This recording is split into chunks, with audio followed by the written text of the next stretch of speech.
Bienvenidos a la semana 11, último video donde desarrollaremos teórico del curso de cuarto. Con este video entonces vamos a estar cerrando la temática de este curso, cuyo eje temático ha sido la luz. Aquí vamos a trabajar la formación de la onda electromagnética. Para entender la formación de la onda electromagnética debemos, antes que nada, analizar lo que es la ley de Faraday-Lenz o inducción electromagnética, es lo mismo. ¿Qué es el espectro electromagnético? A ese punto vamos a estar analizando justamente la formación misma de la onda electromagnética. Ese modelo luego no pudo explicar el efecto fotoeléctrico. Vamos a ver qué es esa experiencia, de qué se trata. Vamos a ver cómo es que falla el modelo ondulatorio para explicar el efecto fotoeléctrico y cuál es la propuesta de Einstein para explicarlo. Einstein explica el fenómeno del efecto fotoeléctrico y fue lo que le valió el premio Nobel de 1905. También hay otro fenómeno que se llama la radiación de cuerpo negro, donde sucede lo mismo, donde el modelo clásico de onda electromagnética no logra explicarlo y sí lo logra explicar este nuevo modelo llamado modelo dual onda-partícula. Para empezar entonces vamos a abordar la inducción electromagnética o la ley de Faraday-Lenz solamente desde el punto cualitativo. Es decir, esta ley tiene una descripción matemática que nosotros no vamos a ver, solamente vamos a ver el fenómeno desde el punto de vista experimental. Bueno, hasta el momento hemos comprobado que una corriente eléctrica genera un campo magnético. A eso nosotros le llamamos efecto Wörter. Ese efecto Wörter nos indica que, como ya lo hemos dicho, que toda corriente eléctrica genera un campo magnético. Ya sabemos también que siempre que se ejerce una corriente eléctrica es porque hay cargas eléctricas que se ponen en movimiento. Y si hay cargas eléctricas que se ponen en movimiento es porque se le ejerce una fuerza eléctrica. ¿Y quién le ejerce la fuerza eléctrica a esas cargas en movimiento? Un campo eléctrico. Así que podríamos resumir esta frase que está en celeste diciendo que todo campo eléctrico genera un campo magnético. Y eso, reitero, viene desde el efecto Wörter que vimos en el video de corriente eléctrica. La pregunta que nos planteamos ahora ¿es posible que un campo magnético genere un campo eléctrico, es decir, una corriente? Y lo que viene a explicar esa pregunta que nos planteamos es la ley de Faraday. La ley de Faraday es una experiencia muy sencilla que consiste en conectar o generar un circuito de una espira le llamamos a este cable con esta forma, puede ser circular o puede ser cuadrada o rectangular, ¿sí? Pero eso es lo que le llamamos una espira, o en los solenoides una vuelta. Eso está conectado a un amperímetro de aguja, en este caso puede ser también digital, y lo que se hace es acercar y alejar un imán de esa espira. Y allí lo que se puede observar es que se genera una corriente en este circuito. Y ahora vamos a ver a través de este simulador PET colorado cómo es esa experiencia que se realiza de la ley de Faraday-Lenz. Como veíamos en la representación anterior, tenemos una espira, en el otro caso tenía un amperímetro, acá ponemos una lamparita, simplemente es para ver si se genera corriente o no. Esto es un imán, como el que conocemos. En la medida que vamos cambiando la posición, vean cómo las líneas de campo van modificándose, ¿sí? Esto, los chiquitos simulan brújulas, cómo se posicionarían las brújulas en la medida que voy cambiando el imán. Bien, entonces, la experiencia de Faraday-Lenz consta de, justamente, en este caso son dos espiras, Cuanto más espiras, más corriente se generará, y un imán. Vean lo que sucede cuando acerco el imán. Cuando acerco y alejo el imán. Pregunta mientras hago este movimiento. ¿Cuánto es mayor el brillo de la lámpara? Cuando lo muevo lentamente o cuando lo muevo rápidamente. Veamos bien, veamos. ¿Sí? O sea, si bien esta experiencia parece sencilla, y lo es, en base a ella es que se genera la mayor cantidad de energía eléctrica en el mundo. En base a la ley de Faraday funcionan los aerogeneradores, funcionan las represas hidroeléctricas, las termoeléctricas, ¿sí?, a través de la ley de Faraday. Esto es lo que se llama la bobina, y esto es un imán permanente, no interesa cuál es su origen. Entonces, esta experiencia va a producir exactamente lo mismo si yo muevo la bobina en vez de mover el imán. Sí, es exactamente lo mismo. Lo que tiene que haber es un movimiento relativo de la bobina con respecto al imán. En las represas hidroeléctricas, por ejemplo, esta bobina tiene el tamaño de una sala. Es bastante más grande. Y esta bobina es la que se hace girar con el movimiento del agua. Tiene un imán permanente y allí es donde se genera la corriente eléctrica. Si esta bobina se hiciera girar, produciría el mismo efecto. Ley de Faraday-Lenz. Esta es justamente la base de la experiencia. En este simulador también podemos modificar la cantidad de espiras, de 1, 2 y 3 espiras. Ahora nos vamos a plantear las siguientes preguntas. ¿Cuándo brilla más la lamparita? Ya vimos que cuanto mayor era el movimiento del imán, mayor es el brillo de la lámpara. A ver, también podemos poner, como decíamos hoy, un indicador de voltaje. Da igual, ¿sí? Da igual. Allí vemos la aguja que va en un sentido y en otro. Bien, entonces, la primera cosa que tenemos que tener en cuenta, que vamos a sacar como conclusión de esta experiencia, es que cuanto mayor es la velocidad de movimiento del imán con respecto a la bobina, mayor será la corriente generada aquí. Luego, veamos qué sucede si aumento en 3 las espiras de esta bobina. Ahí, los rayos que destellan las lamparitas, ¿será mayor o menor que cuando se disminuye la cantidad de espiras? El movimiento es el mismo y claramente ven que la corriente generada es menor que cuando hay 3 espiras. Entonces, vamos a sacar dos conclusiones. La primera es que la corriente inducida en esta bobina depende de la cantidad de vueltas o la cantidad de espiras que tenga la bobina. Primera cosa. Segunda cosa, ¿qué tiene que ver el movimiento del imán con respecto a la bobina? Ese movimiento relativo. Este imán tiene líneas de campo que están de alguna manera indicadas con estas brujulitas chiquitas. Entonces, lo que genera esta corriente que se induce en esta bobina es el campo magnético que varía a través de la bobina. Es decir, si yo coloco este imán aquí, hay un campo magnético, pero no está variando con el tiempo. Por lo tanto, no genera ninguna corriente. Pero mientras esté variando ese campo magnético, es allí donde se induce la corriente en la bobina. Cuanto mayor sea, reitero, la variación de campo magnético, mayor será la corriente que se genere en la bobina.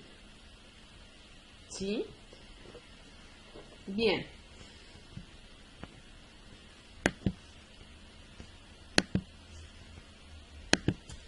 Volvemos al PowerPoint, dejamos de lado el simulador PET Colorado y extraemos las conclusiones que íbamos sacando cuando hacíamos la experiencia en el simulador.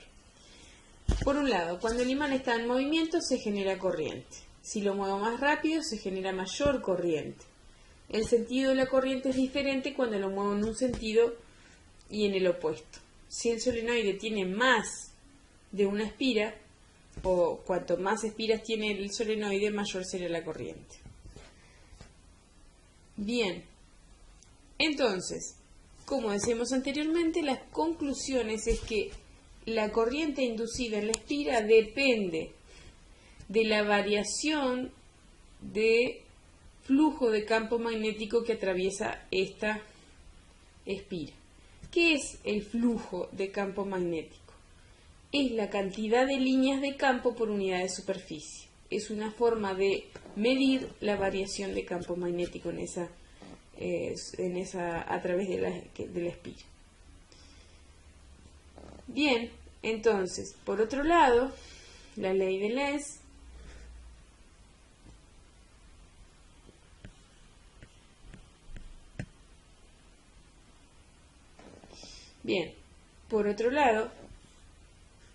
estamos hablando de la ley de Faraday-Lenz. Por un lado, Faraday cuenta de alguna forma, le pone un valor a la corriente generada inducida en la bobina. Lenz lo que hace es ver cuál es el signo o por qué es que en determinado momento tiene un sentido y cuando, por ejemplo, se aleja tiene otro sentido la corriente. Es decir, en este dibujo vemos que el imán se va acercando a un norte y acá se genera un norte. Con la regla de la mano derecha vemos que acá se genera una corriente inducida en este sentido. En este caso se aleja el imán y por lo tanto, si se aleja el norte, acá se genera un sur. Y si se genera un sur, vamos a tener una corriente en el sentido opuesto. Entonces, las conclusiones generales que extraemos a partir de esto es que la intensidad de corriente que se induce en la bobina depende de la cantidad de espiras de la bobina y la variación de campo magnético en función del tiempo. Y esto es lo que tiene que ver con la ley de Faraday-Lenz. El sentido de la corriente, o sea, de la corriente inducida, está dado por la ley de Lenz, que dice que el sentido de la corriente que se induce en la bobina sería tal que el flujo generado por esa corriente se opone a la causa que lo produce. Es decir, si yo le acerco un norte, acá se va a inducir una corriente tal de que se va a inducir una corriente tal de tal forma que aquí se va a generar un norte. De alguna forma se opone a la causa que lo produce. Pero si esto se aleja, como en este caso, en esta zona se va a generar un sur, produciendo entonces una corriente en el sentido opuesto. La relación que hay entre la corriente y los polos que se generan allí está dado por la regla de la mano derecha. Bien, las conclusiones muy generales de acuerdo a lo que nosotros precisamos están referidas a lo siguiente.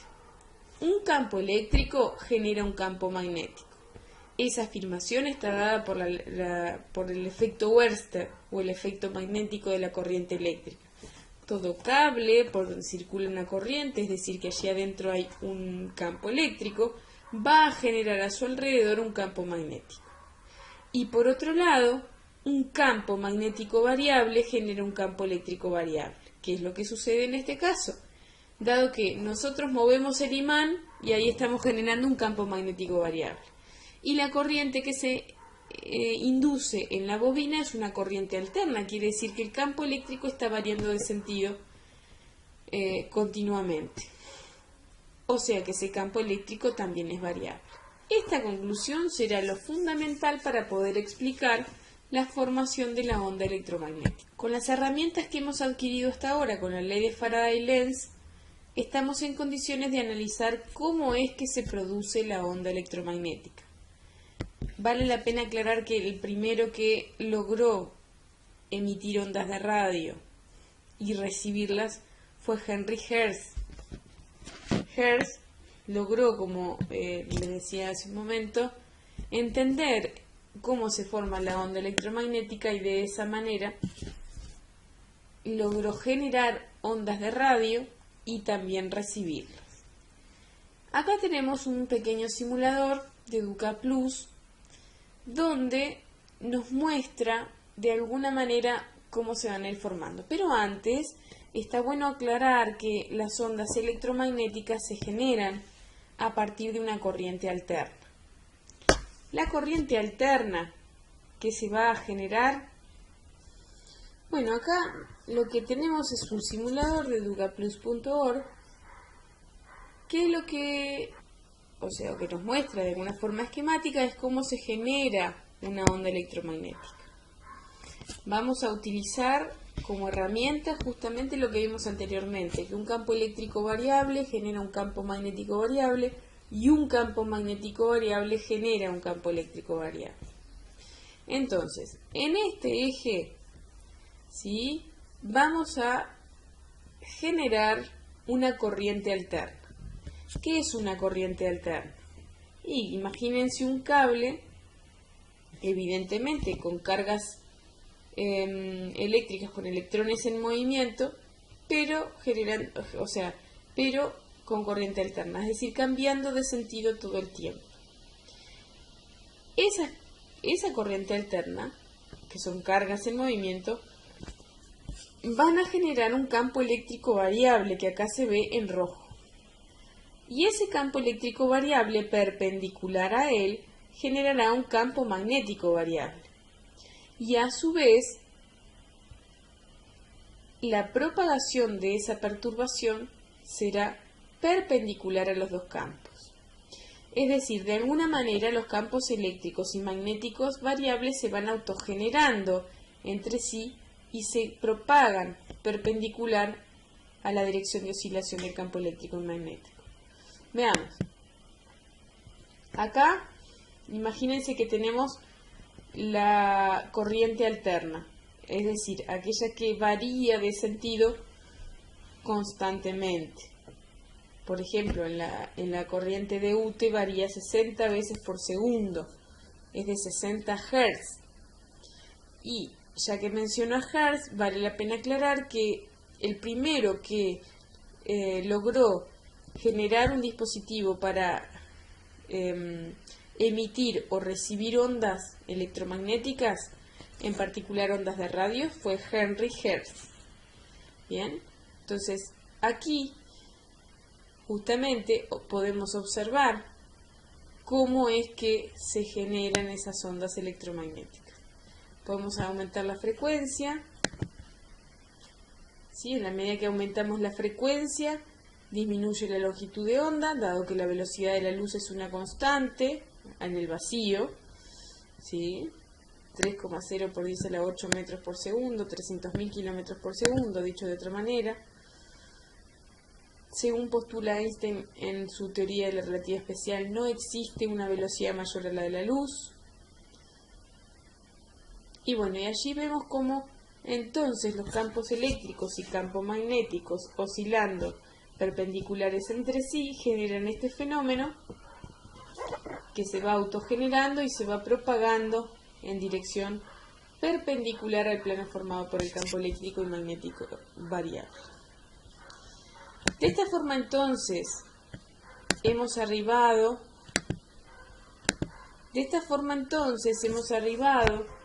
al concepto mismo de lo que es una onda electromagnética. Es decir, en una primera instancia sabíamos que una onda electromagnética era una onda que se propagaba por el vacío, pero no sabíamos de qué naturaleza era. Con estos últimos 4 videos hemos podido comprender que la onda electromagnética es una onda formada por campos eléctricos y magnéticos que oscilan perpendiculares a su velocidad de propagación. Una vez que hemos aprendido cómo se forma una onda electromagnética, vamos a analizar lo que llamamos el espectro de ondas electromagnéticas. Es decir, hay algo que es constante en las ondas electromagnéticas y es la velocidad de propagación. Lo que sí puede variar es la longitud de onda de forma inversamente proporcional a la frecuencia. Acá, por ejemplo, tenemos las ondas acá vamos indicando la longitud de onda. La longitud de onda larga son, por ejemplo, las longitudes, las ondas de radio AM, que por ejemplo cuya frecuencia va más o menos por los 500 kHz. Luego, los que tienen una longitud de onda un poco más corta son las ondas de radio FM de frecuencia modulada, cuya frecuencia oscila entre los 85 MHz. Luego tenemos las ondas de los microondas, cuya frecuencia es mucho mayor. La longitud de onda es menor y la frecuencia es mucho mayor. Oscila más o menos en los 2,4 GHz. Están los infrarrojos, que son los que se utilizan, por ejemplo, para las comunicaciones de los controles remotos. Y esta línea negra, que va desde los 400 a los 700 nanómetros, eso es el espectro de luz visible. Es decir, la luz son las ondas electromagnéticas visibles y perceptibles al ojo humano, que sería solo este rango, miren qué chiquitito, entre 400 y 700 nanómetros. La que tiene menor frecuencia, por lo tanto una longitud de onda mayor, es el rojo. Eso es una gama continua de colores. En realidad la imagen no es feliz porque no tienen una frecuencia distinta a cada color. La frecuencia va variando de forma continua hasta llegar al violeta. Es decir, que es erróneo que el arco iris tiene 7 colores. Es una gama continua, no hay 7 frecuencias diferentes.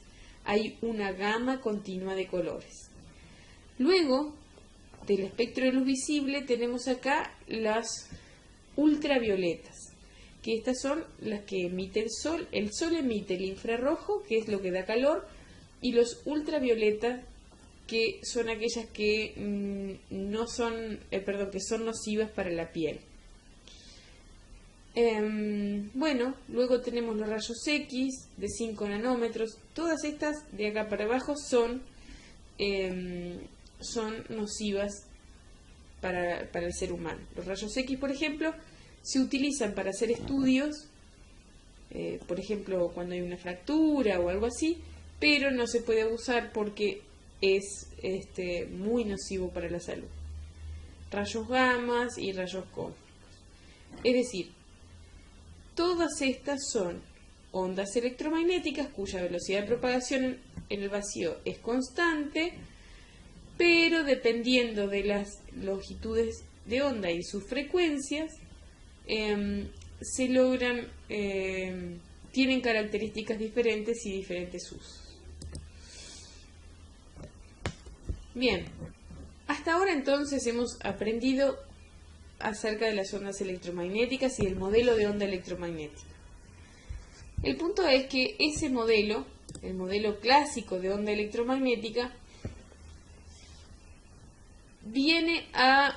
si bien pareciera que está confirmado, nosotros confirmamos con Young, a través de la experiencia de la doble rendija, que la luz es una onda. Perfecto, nos preguntamos ¿de qué tipo? La respuesta fue electromagnética. ¿Por qué? Porque se propaga por el vacío. Bien, ¿y qué características tiene? Ya sabemos que está formada por campos eléctricos y magnéticos que oscilan perpendiculares entre sí y a su vez perpendiculares a la velocidad de propagación. Sabemos también que las ondas electromagnéticas varían sus características de frecuencia y longitud de onda de acuerdo como lo analizamos en el espectro electromagnético. Y bueno, con este modelo vamos a empezar a arribar a un efecto, a lo que se llama efecto fotoeléctrico, que es una experiencia que descubre Hertz, pero que Hertz no lo puede explicar. Es decir, Hertz, que fue uno de los principales impulsores y uno de los que utilizó el modelo de onda electromagnético, descubre este efecto, el efecto fotoeléctrico, pero no lo puede explicar con su propia teoría. Bien, ¿de qué se trata el efecto fotoeléctrico? Lo vamos a ver en un videíto. A continuación vamos a usar una animación para poder ilustrar lo que ya sabemos del efecto fotoeléctrico. En nuestra animación, como podéis ver, tenemos un foco que nos va a dar la radiación electromagnética, es decir, la luz que vamos a necesitar para poder ver si hay o no efecto fotoeléctrico. Esta luz va a incidir sobre esta zona de aquí, en la que está representada una lámina metálica que veis aquí. Veremos que a partir de cierto valor de energía de la radiación se producirá un desprendimiento de electrones que van hacia esta otra placa, cerrando el circuito que tenemos aquí. Sabremos si se produce o no efecto fotoeléctrico porque veremos los electrones y además nuestro detector, a partir de cierto valor, nos dirá que hay corriente eléctrica. Hemos elegido como metal el sodio, que lo tenemos aquí. Vamos a ver ahora y vamos a recordar qué era el efecto fotoeléctrico. Cuando se hace incidir una luz sobre una superficie metálica, a partir de cierto valor de energía, ese metal desprende electrones. Esos electrones tienen una energía cinética asociada al movimiento con el que son desprendidos. Recordemos que la frecuencia de esta luz que nosotros pongamos es la clave para ver si se produce o no efecto fotoeléctrico. Y la frecuencia está relacionada con la longitud de onda. Nosotros aquí vamos a ir variando la longitud de onda de nuestra radiación. Recordemos que eran inversamente proporcionales, es decir, cuanto menor sea la longitud de onda, mayor será la frecuencia y por lo tanto mayor su energía.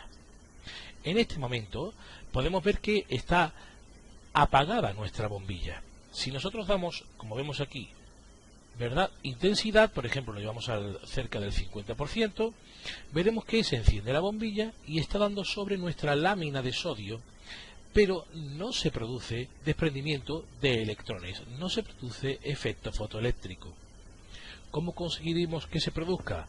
Pues lo vamos a hacer variando la longitud de onda, disminuyéndola para poder hacer que la frecuencia sea mayor. Nosotros vamos a desplazar este selector hacia la izquierda y con ello iremos disminuyendo este valor de longitud de onda y a la vez, fijaos que varía el color de nuestra luz. ¿Por qué? Porque en el espectro visible la longitud de onda y por tanto la frecuencia está relacionada con los colores que nosotros vemos. Fijaos que sigue sin haber efecto fotoeléctrico. Podemos seguir dando, ¿verdad?, bajando este valor de la longitud de onda y veremos que sigue sin producirse efecto fotoeléctrico. Quiere decir que la frecuencia que tenemos seleccionada ahora misma, por medio de esta longitud de onda, es menor que la frecuencia umbral. Pero veremos que a partir de cierto valor de la longitud de onda o de la frecuencia, sí que se puede, ¿veis?, aparecen estos electrones. Sí se puede ver, se puede apreciar que hay efecto fotoeléctrico.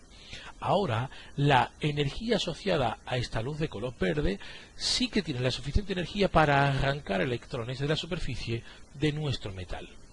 Estos electrones van desde donde son arrancados a la parte contraria y fijaos que ahora nuestro lector de corriente nos dice que hay una corriente que es 0,001 amperios. Si aumentamos la intensidad de nuestra bombilla, es decir, si hacemos que nuestra bombilla luzca más fuerte, pero no variamos su frecuencia, el efecto fotoeléctrico nos decía que lo que se producen es mayor número de electrones, pero con la misma energía cinética, es decir, moviéndose con la misma velocidad. Lo podemos comprobar aquí. Nosotros aumentamos la intensidad y lo que vamos a ver es que deben salir más electrones de los que estaban saliendo, pero con la misma velocidad. Entonces veremos cómo vamos viendo mayor número de electrones en tránsito. Ahora bien, volvemos otra vez a, como estábamos, cercano al 50%. ¿Qué pasaría si lo que hacemos es volver a aumentar la frecuencia? En este caso, lo que debe ocurrir es que nuestro metal sea capaz de dar mayor número de electrones y que se muevan con mayor velocidad. Fijaos que hemos aumentado bastante el valor de la corriente. En este caso ahora, que vemos que hay bastante más electrones que están siendo arrancados y que se mueven con mayor velocidad, si aumentamos la intensidad veremos que también se produce un nuevo aumento de la corriente. Fijaos cómo hemos vuelto a aumentar la corriente. ¿Por qué? Porque todavía salen más electrones. Así que fijaos cómo están relacionados, por un lado, la frecuencia con la velocidad con la que se mueven los electrones y la intensidad con el número de electrones. Nosotros en este caso ahora volvemos a disminuir, por ejemplo, la intensidad por debajo del 50% y veremos que van a aparecer menos electrones como efecto fotoeléctrico. Aún así sigue habiendo electrones que se mueven muy rápido. ¿Por qué? Pues porque hemos aumentado antes su frecuencia. Podríamos volver a aumentar la frecuencia, entonces fijaos qué ocurre. Lo que ocurre es que ya los electrones cada vez van siendo más rápidos. Nosotros podríamos aumentar inclusive la intensidad y se va a volver a producir la correspondencia. Más electrones que iban más rápidos, por lo tanto, la corriente aumenta. Y bien, luego de haber visto el video, podemos sacar 3 conclusiones. El efecto fotoeléctrico es la experiencia que logramos cuando hacemos incidir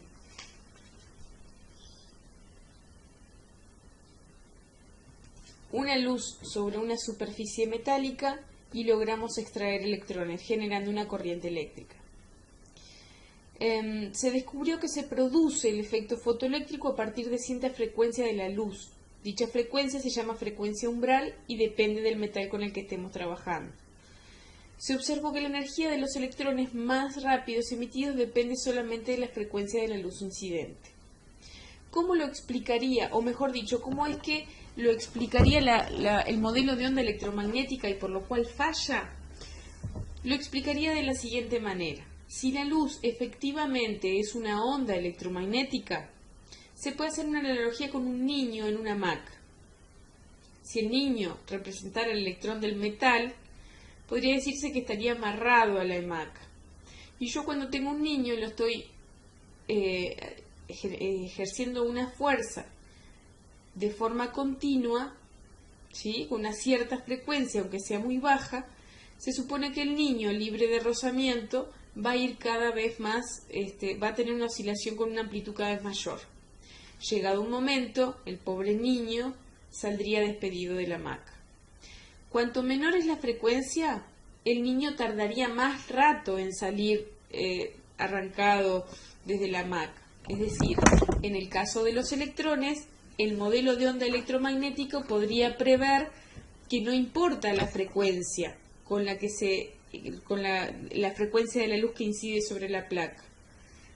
Lo que sucedería según el modelo de onda electromagnético es que si la frecuencia fuese baja, demoraría más rato en arrancar los electrones. Pero como lo que vimos en el video, eso no sucede en realidad.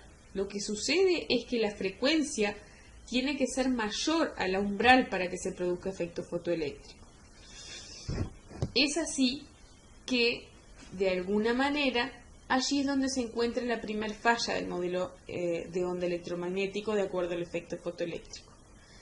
Entonces, arribamos al modelo dual partícula-onda, donde Einstein, a través de su trabajo que presenta en 1905 y lo publica y el cual le vale el Nobel de Física de ese año, él lo que propone es que la luz tiene una naturaleza dual, partícula-onda.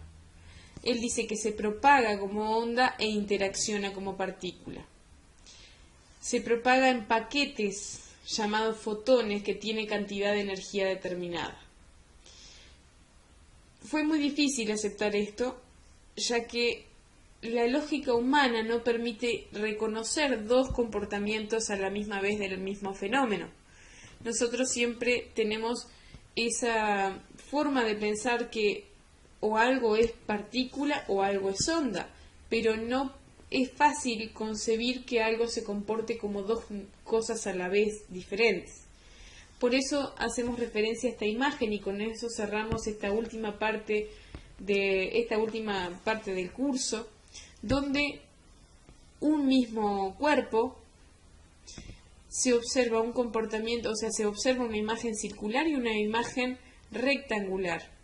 Evidentemente que el científico no tiene acceso en un principio, saber cuál es el objeto, el fenómeno mismo que estamos viendo, sino que nosotros tenemos pistas, ¿sí? Esta figura es muy gráfica, tenemos pistas acerca de los fenómenos, pero no podemos muchas veces saber, o sea, de una forma obvia de qué material o de qué objeto se está hablando, fenómeno en este caso. Entonces, esta imagen es muy gráfica y cómo puede representar la dualidad de un mismo objeto. En este caso se ve como un círculo y como un rectángulo. Bien, entonces damos por terminado este curso de cuarto donde recorrimos los modelos de la luz. Empezamos trabajando con la óptica geométrica, aquel que considera la propagación rectilínea de la luz. Luego analizamos el modelo de ondas, confirmamos a través de la experiencia de la doble rendija de Young que la luz es una onda. Luego nos metimos más de lleno para saber de qué naturaleza es la luz. Pudimos comprobar a través del análisis de los campos eléctricos y magnéticos que es una onda electromagnética. Vimos a través del efecto fotoeléctrico las fallas del modelo de onda electromagnética y por último la propuesta de Eisen, para lo cual la luz, él dice que está formada por fotones, que son paquetes de energía que se propagan como onda y colisionan como partículas. Lo que nos queda de esto es que, como podemos sacar como conclusión también en el concepto de modelo, no es un concepto que refiera a un fenómeno como algo acabado. No es que en la ciencia se desarrolla un modelo y ese va a ser el que va a regir para siempre. El concepto de modelo tiene inherente a sí mismo un proceso de cambios, ¿sí? y de mejoras y de avances en los cuales nunca se puede dar como una verdad absoluta, sino que justamente momento a momento la comunidad científica va mejorando y ajustando esos modelos. Por lo tanto no podemos hablar de la ciencia como una verdad absoluta, podemos hablar de la ciencia como un proceso continuo en el que las afirmaciones son apoyadas por experiencias reproducibles, pero es muy difícil representar, modelar un fenómeno de forma totalmente correcta. Lo que hablamos en el primer principio, una cosa es la realidad y otra cosa es cómo yo lo represento. Una cosa es el territorio y otra cosa es el mapa. Ese mapa puede estar puede tener profundos avances y estar en continuo cambio. Ese es el gran mensaje de este curso. La ciencia no es una verdad absoluta y cerrada, sino que es un proceso de cambios realizado por una comunidad científica, ni siquiera por personas aisladas que realizan aportes. Siempre tiene como eje también la comunicación entre esas comunidades para lograr desarrollar esos modelos. Y con este video entonces terminamos el curso de cuarto, cuyo eje temático es la luz. Muchas gracias.